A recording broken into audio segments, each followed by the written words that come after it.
지난 시간에 우리는 느부갓네살 왕이 자기 스스로를 소로 여기는 미치광이의 증세를 가졌다가 그것이 다시 회복되어져서 왕 위에 복귀되었던 이야기, 그것을 느부갓네살 왕이 스스로 마치 일종의 간증을 하듯이 자기 나라의 모든 백성들에게 조서로 알렸던 것을 우리가 살펴봤습니다. 그리고 나서 이제 오늘 우리가 살펴보는 5장은 사실은 좀 세월이 많이 흘렀습니다. 느부갓네살 왕이 신바벨로니아라고 세계사에서는 말합니다. 그러니까 바벨론이라고 우리가 흔히 부르는 나라가 이 느부갓네살 때만 갑자기 뚝딱 생겨진 게 아니라 그 이전에 우리나라 옛날 고구려, 또 신라, 고려, 조선 이렇게 이어지듯이 바벨론에 수많은 왕조들이 있었습니다. 그러나 이제 세계사에서 가장 주목을 받은 것은 이 느부갓네살 왕 때의 왕조, 그들의 바벨론이 세계사에서 주목을 받았기 때문에 우리는 흔히 바벨론 그러면 느부갓네살 시대의 바벨론을 생각합니다. 그러나 이 바벨론 왕조, 이 때의 왕조도 느부갓네살이 창건한 것은 아니고 그의 아버지와 그에 의해서 대제국으로 되어지는 일이 일어나서 굳이 비유한다면 우리나라의 광개토대왕과 같은 이가 이 느부갓네살이다, 그렇게 보면 됩니다. 그런데 하나님께서 2장에서 이미 이 느부갓네살에게 꿈을 꾸게 하셨었죠. 네가 세운 바벨론은 마치 금의 나라와 같아서 그 나라는 영원히 이어지지는 못하고 겨우 머리 부분에서 끝나게 될 것이다. 자, 그것이 오늘 실제로 이루어져서 오늘 우리가 읽은 말씀 30절을 보면 이 바벨론 혹은 갈대아인들, 민족적으로는 갈대아인이기 때문에 흔히 갈대아의 왕 이렇게도 불려지는데 이 벨사살이 암살을 당하게 되고 31절 메대 사람 다리오에 의해서 이 바벨론 제국, 바벨론 도성이 함락되어지게 됩니다. 자, 그러면 도대체 왜 결국 벨사살 때에서 바벨론이 망했는가? 하나님께서 그렇게 예언하셨으니까 그렇게 되는가? 아니요, 그렇진 않죠. 바벨론이라고 하는 나라가 언젠가는 망한다고 하셨지, 그것이 꼭 벨사살 때에 그렇게 된다고는 하나님이 말씀하지 않으셨어요. 그러면 왜 하필이면 그것이 벨사살 때에 그렇게 되었는가? 그래서 오늘 우리가 본 내용은 너무도 유명한 내용 아닙니까? 갑자기 허공에서 거대한 손가락이 나타나서 25절을 보면 뭐라고 썼다 하죠? 메네 메네 데겔 우바르신, 너를 저울에 달아보니 더 이상은 안 되겠다라는 그런 의미의 글자다 하는 거죠. 도대체 왜 벨사살 때에 이런 일이 일어나게 되었는가? 자, 몇 군데를 살펴볼까요? 오늘 우리가 시간 관계상 17절만 읽었습니다만 11절을 한번 거슬러 가서 보죠.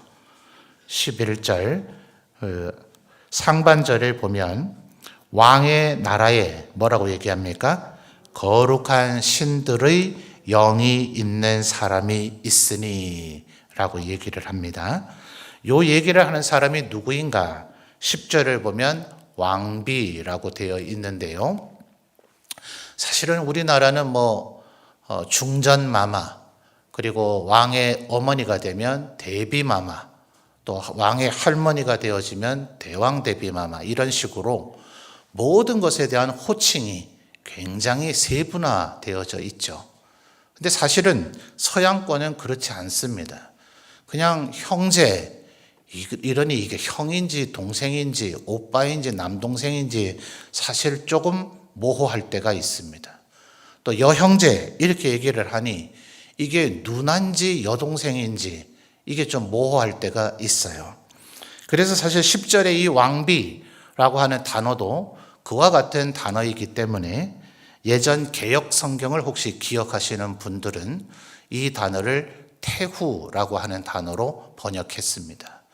그러니까 왕의 지금 10절에 우리가 읽는 개역 개정성경 왕비 그러면 이 벨사살 왕의 아내처럼 느껴지잖아요. 그런데 개역 성경만 하더라도 왕의 어머니 쯤에 해당되는 전하라고 불려지는 왕국의 시절에서는 대비라고 하겠지만 황제라고 부를 때는 태후라고 그렇게 보통 불려지게 되겠죠. 그래서 예전 개역 성경은 태후란 단어를 썼습니다. 학자들은 이 여인이 느부갓네살의 아내라고 보는 이도 있고 그 후대 인물이라고 보는 벨사살의 모후, 실제 생모라고 보는 이도 있습니다. 그러니까 정확한 정체는 모호합니다. 그러나 왕실의 어른 여인인 것은 분명합니다. 그런데 그가 지금 이 글자가 나타난 걸 보고 이 글자가 무슨 내용인지 아무도 해독을 못합니다. 그래서 벨사살이 9절 말씀을 보시면 크게 번민하여 그의 얼굴빛이 변했다 이렇게 이야기를 합니다. 굉장히 놀란 거죠. 또 6절로 거슬러 가서 보면 이에 왕이 즐기던 얼굴빛이 변하고 그다음 뭐라 그러죠? 생각이 번민하여 그 다음에요 넓적다리 마디가 녹는 듯하고 그의 무릎이 서로 부딪힌지라. 여러분 얼마나 두려움에 사로잡혔으면 무릎이 서로 부딪혔겠어요. 지금 앉아 계신 자리에서 한번 두 무릎을 부딪혀 보시겠습니까? 그래서 어떤 목회자는 이 부분을 설교하면서 벨사살이 어쩌면 소변을 봤을 수도 있다. 너무나 두려우면 그렇게 되어지죠. 지금 극도의 공포에 휩싸였습니다. 도대체 어마어마한 손 아니었겠어요? 여러분도 한번 상상해 보세요. 여러분 왼쪽 편에 우리 현수막 있잖아요. 저 정도 현수막에 있는 글씨를 쓰도록 손이 나타나려면 얼마나 큰 손이겠습니까? 그러니 이런 두려움 정도에 빠질 만하지 않겠어요? 그런데 이걸 도대체 어떻게 해결할 것인가? 저 글자가 무슨 뜻이냐? 그럴 때 이제 10절, 11절에 왕비 혹은 태후가 나타나서 우리나라에는 거룩한 신들의 영이 있는 사람이 있다. 누굽니까? 다니엘이죠. 그런데 그 다니엘이 이제 왕 앞에 부르심을 받아 나타나게 됩니다. 13절. 정작 그 다니엘이 나타나자 다니엘을 뭐라고 부르는가? 이 벨사살의 표현을 한번 우리 성도님들 읽어보실까요? 13절입니다. 시작.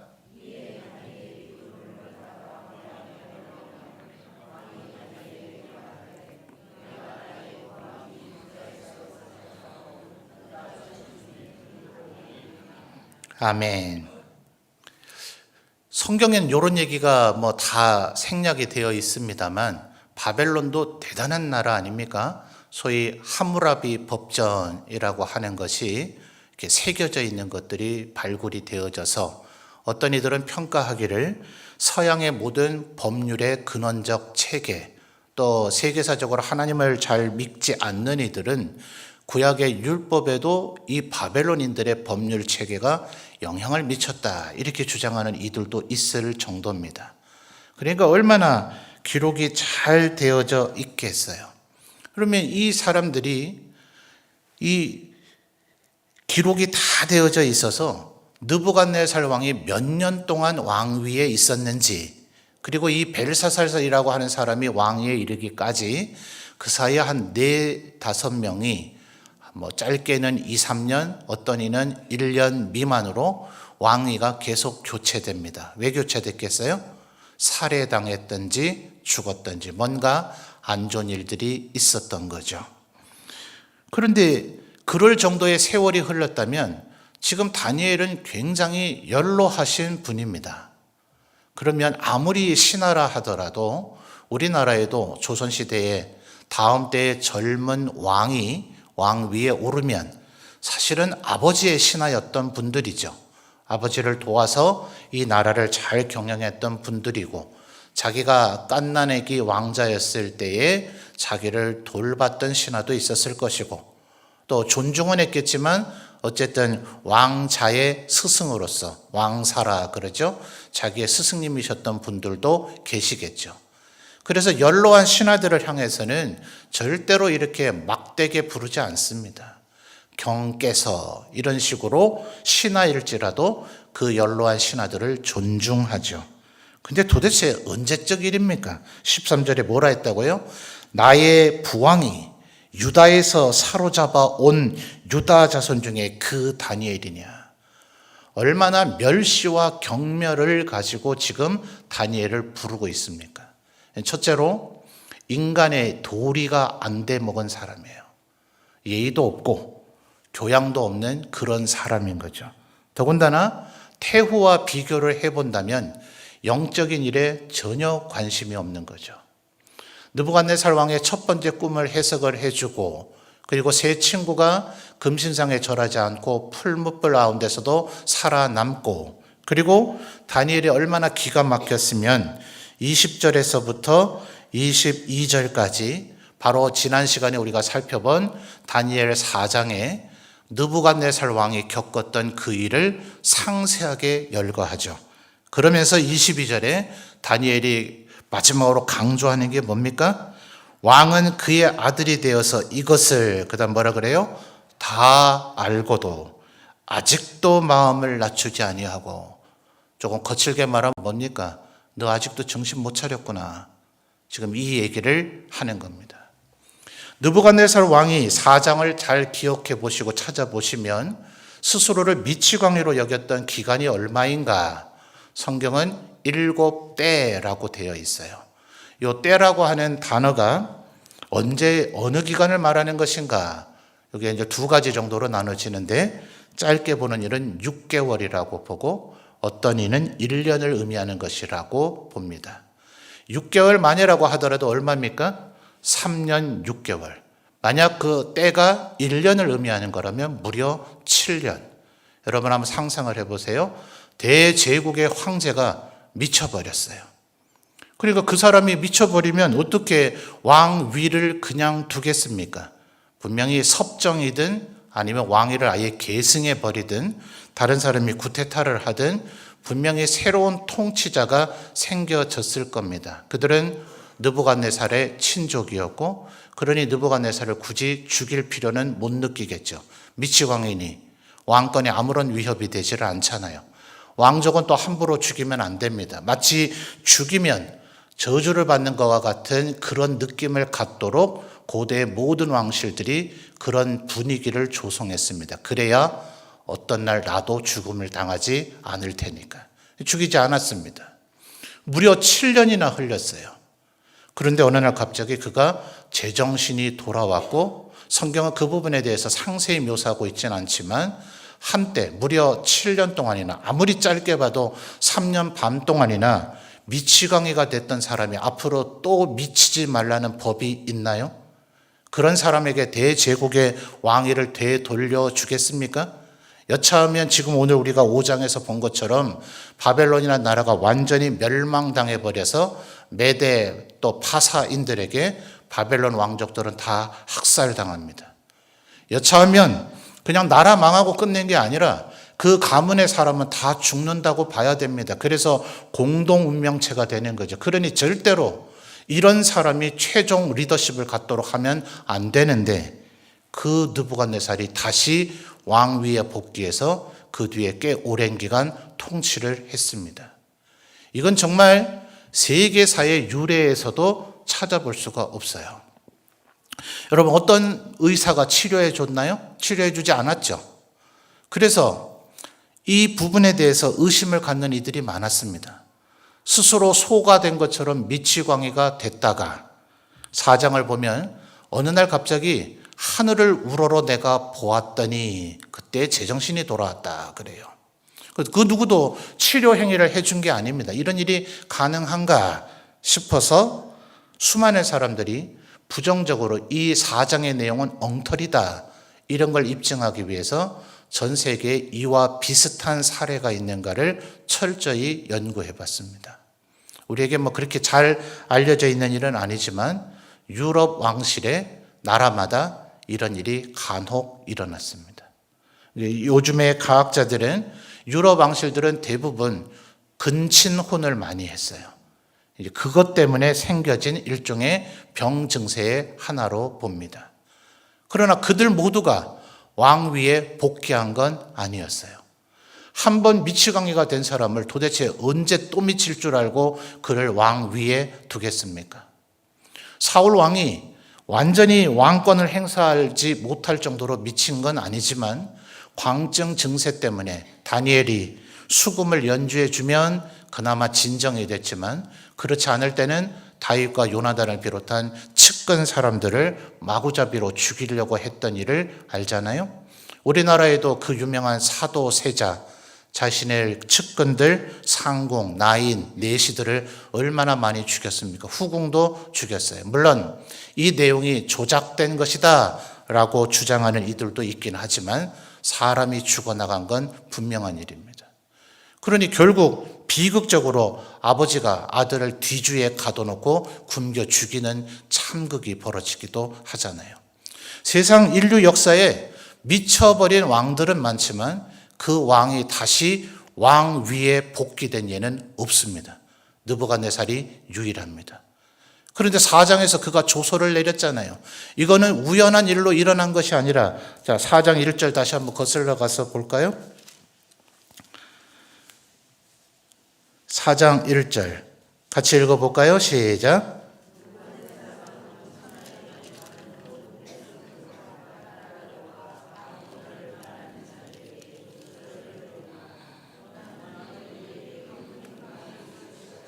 아멘. 그러니까 느부갓네살이 4장을 말한 것을 다니엘이 그대로 기록한 거예요. 느부갓네살이 내가 이렇게 미치광이가 됐었다. 그런데 하나님의 은혜로 내가 제정신이 돌아왔을 뿐만 아니라 왕위가 회복됐다. 하나님은 이와 같이 그 어떤 사람도 높이기도 하고 낮추기도 하신다. 그 어떤 사람도 대제국을 건설하게 만들기도 하시고 그 나라를 하루아침에 망하게 하기도 하신다. 그러니 하나님 앞에 겸손해야 된다 라고 느부갓네살이 이야기를 한 거죠. 그래서 오늘 우리가 읽은 5장 22절에 벨사살에게 다니엘이 뭐라고 얘기했다고요? 당신은 이것을 다 알고도 마음을 낮추지 않았다. 그러니 여러분, 우리 인간 세상에서 벌어지는 수많은 사례들을 우리가 기억해야 합니다. 여러분, 우리 전도 왜 하나요? 하나님을 모르는 사람에게 가서 예수 믿으십시오, 예수 믿고 구원 받으십시오, 이것을 위해서 전도하죠. 그런데 신학적인 개념에서 볼 때는 여러분, 그렇게 나가서 힘을 다해서 전도하지만 여러분의 전도를 듣는 사람들이 다 예수 믿고 돌아옵니까? 그렇지 않죠? 역설적으로 우리가 나가서 예수 믿으셔야 됩니다, 예수 믿고 구원 받으셔야 됩니다 하는 것은 하나님의 심판의 정당성을 확보해 드리는 행위이기도 합니다. 심판의 그날이 되면 너희는 하나님의 백성된 저들, 그래서 에스겔서에서 우리를 뭐라고 비유합니까? 파수꾼. 그렇게 살다가는 죽는다. 그렇게 살면 이 성이 함락된다. 그렇게 살다가는 이 나라가 멸망당한다 라고 경고의 메시지를 외치는 내 백성들의 그 얘기를 듣지 못했느냐 라고 심판의 날에 하나님께서 그들의 심판을 정당하게 만들어 드리는 행위이기도 하다 하는 거예요. 그리고 우리는 열심히 전도해야 되죠. 어떤 이들은 그래요. 이렇게 전도한다고 누가 예수 믿습니까? 이렇게 많이 전도한다고 해서 몇 명이나 돌아왔습니까? 아니요. 돌아오게 하는 것만이 전도가 아니라 1000명에게 전도했는데 겨우 1명이 믿는다 하더라도 나머지 999명에게 그따위로 살다가는 죽는다, 멸망당한다 라는 것을 알려주는 것까지가 전도다 말이에요. 그러니 해야 되죠. 이게 하나님께서 우리에게 명하신 사명이니까 말입니다. 그래서 22절에 뭐라고 했다고요? 다 알고도 당신은 아직도 마음을 낮추지 않았다. 이것이 벨사살 때에 바벨론이 멸망하는 이유다 하는 겁니다. 여러분, 우리나라의 신채호 선생입니까? 역사를 모르는 민족은 망한다. 여러분, 오늘날 우리 학교 교계에서 역사 교육을 등한시하고 하는 것에 대해서 찬반 양론들이 많이 있긴 합니다만, 여러분 역사를 공부할 수 있다는 것 자체가 얼마나 특권인지 아십니까? 고대에는 왕자들도 역사 공부 못했습니다. 역사는 아무나 기록하지 못합니다. 기록을 하려면 고대 기록들을 먼저 살펴봐야 되는데 이것은 현대적으로 말하면 거의 비밀처럼 취급됐습니다. 왕에 의해서 역사 편찬을 허락받은 정말 신임을 받는 신하들에 의해서만 과거의 역사를 보고 그것을 편찬해서 역사를 기록하고, 그 기록된 역사는 다음 때 왕위를 이을 것으로 임명된 세자들만 공부하도록 되어져 있습니다. 과거의 지혜를 아는 것은 오늘을 판단할 수 있는 능력을 갖게 하며 미래를 예측하게 만들어준다고 보기 때문에 그렇습니다. 그러니까 이 역사를 공부하는 것은 말하자면 왕도학입니다. 왕도학. 오직 왕이 될 사람만이 배울 수 있었던 학문, 이것이 지금 이 시대에는 모두에게 오픈되어 있습니다. 얼마나 대단한 특권을 우리가 이 시대에 누리고 있습니까? 그리고 그것을 통해서 우리는 얼마나 수많은 교훈을 얻을 수 있습니까? 성경만 뚫어지게 보아도 이렇게 살면 망한다, 이렇게 살아야만 하나님이 도우시고 긍휼을 베풀어 주신다는 걸 우리는 얼마나 알고 있습니까? 여러분은 이제 고대의 신앙생활을 했던 사람들에 의해서도 그분에게도 핑계댈 수가 없습니다. 그분들은 이렇게 우리의 말로 읽을 수 있는 성경을 소유하지 못했었으니까요. 벨사살에게 당신은 이것을 다 알고도 라는 이 말은 오늘 우리에게도 해당될 말이라는 것을 꼭 기억하셔야 됩니다. 하나님께서 이 모든 것을 우리에게 알게 해주셨으니 우리가 겸손히 하나님 앞에 살아야 되겠죠. 그리고 23절을 보면 이 벨사살 왕은 결국 성전에서, 예루살렘 성전에서 가져온 그릇들로 우상을 찬양하는 것에 사용을 했습니다. 이것이 벨사살이 망하게 되는 가장 직접적인 원인입니다. 또 16절에 보시면 이 글자를 해석만 해준다면 이 나라의 16절 하반절에 셋째 통치자로 삼겠다 그랬고, 29절에 실제로 이 글을 해석해 준 다니엘을 셋째 통치자로 삼았습니다. 도대체 누가 한 명 더 있길래 둘째도 아닌 셋째였을까요? 한 10번째, 100번째쯤 다니엘을 충분히 승진시켜 줄 수도 있었을 텐데 왜 하필 셋째 통치자였을까요? 세계사의 기록을 보니까 벨사살의 아버지가 사실은 왕입니다. 그 왕은 지금 전국에서 벌어진 반란을 진압하기 위해서 직접 군대를 이끌고 친정 중에 있습니다. 그래서 수도 바벨론에 그 아들인 벨사상을 대리왕, 섭정왕으로 임명해서 마치 선조가 의주로 도망갔을 때 광해군을, 분조라 그러죠, 조정을 쪼개서 그를 왕처럼, 세자의 신분이지만 너에게 왕권을 다 준다, 무엇이든 네 뜻대로 전쟁을 지휘하라, 이런 권한을 준 것이죠. 그런 상황처럼 지금 벨사살이 있는 겁니다. 그래서 이 나라의 둘째 통치자는 벨사살 자신이에요. 가장 높은 지위를 준다는 겁니다. 이 말이 됩니까? 왕이 이런 식으로 통치하면 나라가 안 망하는 게 다행입니다. 느부갓네살하고는 다르죠? 느부갓네살은 다니엘에게 꿈을 해석하라고 얘기했을 뿐 그 어떤 보상도 얘기하지 않았습니다. 다만 해석 못하면 죽인다고 했죠. 그리고 해석하고 나자 그에게 절을 하기는 했으나 이런 지위를 주지는 않았습니다. 그런데 이 벨사살은 해석도 하기 전에 이런 지위를 주겠다고 약속하고 있죠. 또 망하게 되는 이유가 1절 말씀을 보면 벨사살 왕이 귀족 1000명을 데려다가 큰 잔치를 베풀고 있습니다. 아버지는 친히 군대를 이끌고 반란군을 진압하러 다니고 있는데 아들은 수도 바벨론에서 무려 1000명이나 불러놓고 잔치를 벌인다는 게 가당키나 한 행동입니까? 동네 사랑방에서 지금 밥 한 끼 먹는 게 아니잖아요. 1000명을 불려다가 잔치를 벌였다라고 기록할 정도면 국가 재정을 얼마나 써야 되겠습니까? 아들을 수도의 왕으로 임명하고 직접 군대를 이끌고 간 이유가 뭐겠어요? 너는 여기서 전쟁 상황을 보면서 계속해서 후속 부대를 조직해서 나에게 보내고 군수품을 보내고 지금 국가 경제에 총력을 기울여서 반란을 진압해도 시원치 않을 판에 마치 자기가 진짜 왕이라도 된 것 마냥 자기의 시대를 만들기 위해서 1000명이나 되는 귀족 세력을 불러다가 잔치를 벌이고 있으니 나라가 망하지 않는 것이 오히려 이상한 일이죠. 여러분, 이 다니엘서는 하나님 앞에 우상 숭배하고 하나님께 영광을 돌리지 않았다라는 것만을 기록하고 있는 것이 아니라 하나님의 백성들이 이 세상을 살아갈 때에 무엇이 상식적이고 무엇이 지혜로운 것인가를 우리에게 알려주고 있습니다. 그래서 6장에서 가보면 다니엘은 그 어떤 틈과 허물을 찾을 수가 없죠. 그가 하나님께 기도한다는 것 외에는 그를 끌어내릴 방법이 없습니다. 이럴 때 바벨론에서도 느부갓네살뿐만 아니라 벨사살에 이르기까지, 메대 다리오에 이르기까지, 바사의 고레스에 이르기까지 민족과 혈통이 다른 사람들에 의해서 왕위가 바뀌어도 다니엘은 고위 관료로 계속해서 있을 수 있는 이유입니다. 저는 하나님의 백성들 우리가 모두 이렇게 살았으면 좋겠습니다. 하나님을 경외하고 하나님을 두려워하고 하나님 말씀에 순종하고 하나님 앞에 예배하는 것 당연한 일입니다.